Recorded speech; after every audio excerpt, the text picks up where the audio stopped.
बंधुओं, पिछले एपिसोड में मैंने ब्रह्म के बारे में बताया था कि वो ब्रह्म, हमारा ब्रह्म मिथुन रूप है, अर्थात उसमें एक मेल तत्व है, पुरुष तत्व है और दूसरा स्त्री तत्व है। पुरुष तत्व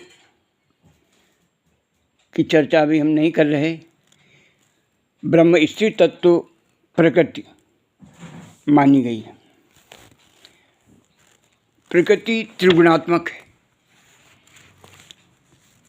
और ये तीनों गुण सत्व, रज और तम है। इन तीनों गुणों से ही इस दृश्यमान जगत का निर्माण हुआ है। अगर हम ऐसे डिटेल में बताएंगे तो काफ़ी लंबा समय लगेगा, इसलिए मैं इसे एक गीत के द्वारा आपको बता रहा हूँ। ये शॉर्टकट भी रहेगा और समझ में भी आएगा।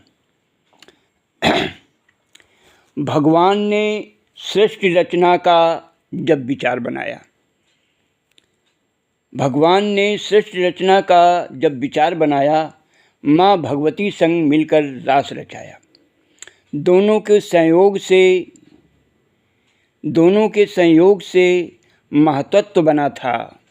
महतत्व में विकार हुआ तो तीन गुण हुए उत्पन्न, जिनके नाम रखे गए सत्व, रज व तम। तम गुण में विकार हुआ तो प्रकट हुए पंचभूत। जितना भी ये दृश्यमान जगत है, ये तम गुण से प्रकट हुआ है। तम गुण में विकार हुआ तो प्रकट हुए पंचभूत, और पंचभूतों से उत्पन्न हुई उनकी पांचों तन्मात्राएं। रजगुण में विकार हुआ तो 10 इंद्रियां बनी, और सत्वगुण में विकार हुआ तो मन, बुद्धि, चित्त और अहंकार हुए उत्पन्न।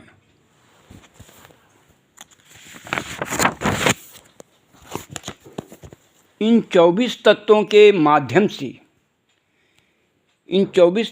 माध्यम से प्रकृति दृश्यमान है। इन्हीं ने सूरज, चांद और तारे बनाए। इन्हीं से पहाड़, नदियां और समुद्र बना है। धरती भी इन्हीं तत्वों की देन है, जिसमें सृष्टि रचना का चमत्कार हुआ है। सबसे पहले भगवान ने पेड़ पौधे और वनस्पति को किया उत्पन्न।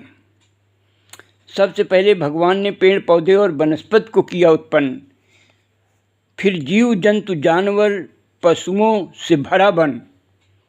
नाना प्रकार की योनियों से जब भर गया संसार, फिर जाने क्या सोचा भगवान ने, मानव बना दिया। मानव अपने आप को बड़ा होशियार समझता है, पर निकला बड़ा बेवकूफ़।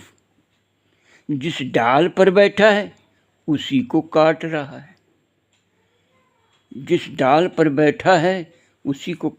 है। दोस्तों, इस कविता के माध्यम से प्रकृति से जिस प्रकार से सृष्टि उत्पन्न हुई, आपको काफ़ी कुछ समझ में आ गया होगा। जय हिंद।